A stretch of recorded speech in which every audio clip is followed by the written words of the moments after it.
সংস্কার পার্টির নামের ভিতরেই যেমন তার উদ্দেশ্য, লক্ষ্য, কর্মনীতি সব রয়েছে, ঠিক তেমনি ভাবে মাইকটার অবস্থা একা, তেমনি ভাবে আমাদের বর্তমান যে অন্তর্বর্তীকালীন সরকার, এই সরকারের নামের মধ্যেই তার মেয়াদকাল, তার কার্যতালিকা সবই উল্লেখ রয়েছে।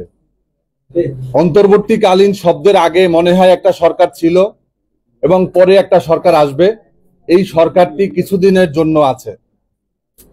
আমরা বিগত 5ই আগস্টের ছাত্র জনতার গণ অভ্যুত্থানের মধ্য দিয়ে বিগত 17টি বছরের আওয়ামী দুঃশাসনের হামলা, মামলা, নির্যাতন, নিপীড়ন, আয়নাঘরকে উপরে উঠে আমরা ছাত্র জনতার আন্দোলনে সফল হয়েছি। আমাদের এই সফলতার মধ্য দিয়ে এই ক্রান্তিকালে যিনি দায়িত্ব নিয়েছেন ডক্টর মোহাম্মদ ইউনূস, তার প্রতি আমাদের সবার আস্থা, বিশ্বাস, ভালোবাসা এবং স্বপ্ন নিহিত আছে এবং ছিল। আমরা ভেবেছিলাম তিনি কিছু মেরুদণ্ডওয়ালা মানুষদেরকে নিয়ে তারপরে তিনি উপদেষ্টা পরিষদ গঠন করবেন, কারণ তাকে বিগত 17টি বছরের, মাইক কি চলে না, 17টি বছরের সংস্কার করতে হবে।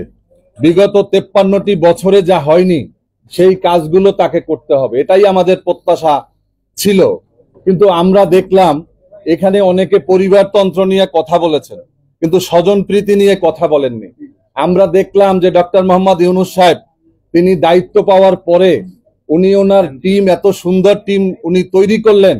ওনারা সবাই হচ্ছে ওনার একই পেশার, ওনারা সবাই এনজিও এর প্রধান, ওনারা সবাইকে এনজিও প্রতিনিধিকে নিয়ে, যাদের বাংলাদেশের কোনো প্রশাসন, বিশেষ করে রাষ্ট্র পরিচালনার ন্যূনতম যোগ্যতা ছিল না, তাদেরকে নিয়ে উনি একটি সরকার গঠন করেছেন, যেই সরকারটি ইতিমধ্যে বেশ কিছু সংস্কার কমিশন করেছে।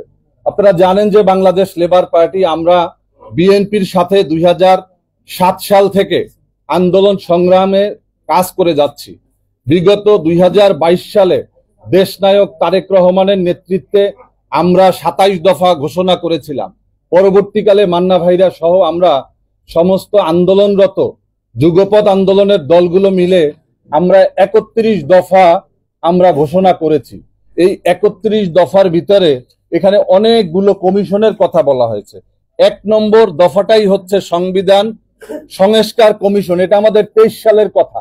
আপনারা শুনেছেন যে বিগত 24 সালের 5ই আগস্ট ছাত্র জনতার গণ অভ্যুত্থান হয়েছে এবং এর সপ্তাহ দুয়েক আগে আমাদের এই ছাত্র বন্ধুরা কোটা সংস্কার আন্দোলন শুরু করেছিলেন এবং একটা পর্যায়ে এসে তারা এই আইনমন্ত্রীর সাথে বৈঠকের পরে ওনারা বললেন যে আমরা আন্দোলন থেকে সরে গেলাম, আমরা কর্মসূচি প্রত্যাহার করলাম। ওনাদেরকে প্রশ্ন করা হয়েছিল যে আপনারা কি সরকারের বিরুদ্ধে আন্দোলন করতেছেন? এই সমন্বয়কদের অনেকে বলেছিলেন আমরা সরকার বিরোধী কোনো আন্দোলন করছি না, আমরা সরকারের বিরুদ্ধে আন্দোলনে নামি নাই, আমরা সরকারের পরিবর্তন চাই না। আজকে কালের পরিক্রমায় এই গণ অভ্যুত্থানের মধ্য দিয়ে আজকেই তারা কিন্তু রাজনৈতিক দল গঠন করার চিন্তা করছেন, আজকে তারা সংস্কার চাচ্ছেন। তাদেরকে সামনে রেখে আমরা এই রাজনৈতিক শক্তিগুলো আমরা কিন্তু ব্যানার ফেস্টুন নিয়ে শহীদ মিনারে যাইনি, রাস্তায় নামিনি। আমরা ভেবেছি আমাদের পরিবর্তন দরকার। 17 বছরের আমাদের যে লড়াই, যখন কোটা সংস্কার আন্দোলন, তখনও বিএনপি নেতৃত্বাধীন জোটের 1 দফার লড়াই, হাসিনার পতন, এবং যেদিন তারা কর্মসূচি ঘোষণা করেছে সেদিনও একই অবস্থা। 5 তারিখে যেদিন গণ অভ্যুত্থান হয়েছে সেদিন এই মান্না ভাই সহ আমাদের কর্মসূচি ছিল আমাদের 1 দফা। যার কারণে বলবো এইটা কারো নিজেদের, কারো কোনো ব্যক্তির, কোনো গোষ্ঠীর এটা দাবি করবেন না, কারণ এটা ছিল সমগ্র দেশ, জাতি, রাজনীতি থেকে শুরু করে এ পর্যন্ত আমরা আছি।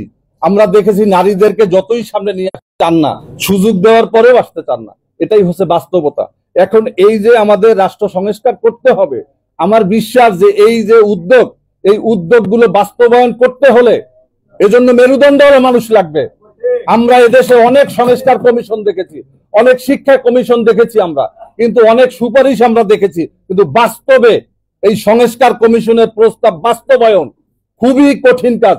এইটা এই উপদেষ্টা পরিষদের দ্বারা হবে বলে আমি লেবার পার্টির chairman doctor Mustafizur Rahman Iran বিশ্বাস করি না এবং এটা সম্ভব হবে বলে আমার মনে হয় না। এজন্য আমরা একটা কথা বলি, ইতিমধ্যে সরকার যে অবস্থা, বেহাল অবস্থা, ইতিমধ্যে দেখেছেন যে বাণিজ্য উপদেষ্টা নিয়োগের 1 সপ্তাহের মধ্যে বাংলাদেশের প্রত্যেকটা দোকান থেকে সয়াবিন তেল উধাও হয়ে গিয়েছিল। 1 লিটার 2 লিটার কোনো সয়াবিন তেল নাই। পরে কি করলো, এই উপদেষ্টাকে বাধ্য করলো IMF, ওয়ার্ল্ড ব্যাংক চেপে OMS এর ট্রাক গুলো সাধারণ মানুষ, গরিব মানুষের বেঁচে থাকার জন্য আপনারা সংস্কার করেন। এদেশের সাধারণ মানুষের কোনো সংস্কারের দরকার নাই। আমাদের এদেশের সাধারণ মানুষ চায় চালের দাম কমছে কিনা, ডালের দাম কমছে কিনা, নুনের দাম কমছে কিনা, আজকে তাদের বেঁচে থাকার মতো অবস্থা আছে কিনা। আমরা কোনো সংস্কার বুঝি না। আমরা বুঝি আজকে এই যতগুলো কমিশন হয়েছে, সর্বপ্রথম একটা কমিশনের দরকার ছিল, তা ছিল দ্রব্যমূল্য নিয়ন্ত্রণ কমিশন। সেই কমিশন আজকে পর্যন্ত গঠন করা হয় না। আজকে আমরা দেখেছি আইন শৃঙ্খলা চরম খারাপ অবস্থা, প্রতিনিয়ত ডাকাতি, চুরি, মানুষকে হত্যা করা হচ্ছে, প্রতিনিয়ত চরম অবস্থা। আওয়ামী লীগের সময় এরকম ছিল না। তো যার কারণে এই যে দুরবস্থা থেকে রক্ষার জন্য আমি ধন্যবাদ জানাই বিএনপিকে। তারা বলেছে জনপ্রতিনিধিদের হাতে ক্ষমতা দেওয়ার জন্য অতি দ্রুত উচিত নির্বাচন দেওয়া। কারণ এই নির্বাচন দিলে, নির্বাচন যারা আসবেন, বিএনপি ক্ষমতায় আসবে তা আমরা জানি না, জনগণ কাকে ভোট দেবে আমরা জানি না। জনগণকে ভোটের অধিকার দিলে, জনগণ যদি বিএনপিকে বা তার মিত্রদেরকে দেয়, তারা বলেছে যে আমরা 31 দফা আমরা সংস্কার করব। এবং এই যারা সুপারিশ করছেন, এদের সুপারিশ বাস্তবায়নও তাদের দ্বারা সম্ভব হবে না।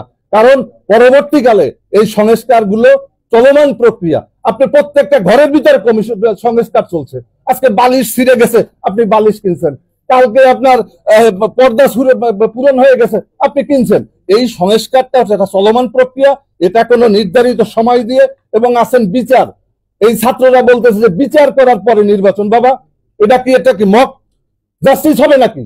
এখানে আওয়ামী লীগের বিচার করবা, খুনের বিচার করবা? এই 17 বছরে হাজার হাজার মানুষকে হত্যা করেছে, 1 লক্ষের বেশি মামলা দিয়েছে, 1 কোটির বেশি আসামি করা হয়েছে। প্রত্যেকটা হত্যার বিচার করতে হবে। এটা কি 1 বছরে হবে নাকি? আমরা একটা সুন্দর, সুষ্ঠু, একটা নিরপেক্ষ বিচার চাই। আমরা আওয়ামী লীগের নিষিদ্ধ চাই, কিন্তু এটা হতে হবে সত্য এবং সঠিকভাবে, সঠিক প্রক্রিয়া হতে হবে। এজন্য বলবো, আমাদের আজকে যারা কমিশন, আজকে যারা উপদেষ্টা রয়েছেন, আপনাদের যাদের রাজনৈতিক খায়েশ আছে, আসেন আমাদের এই যে আফসারি ভাইয়ের মতো দলের মতো কাজ করেন।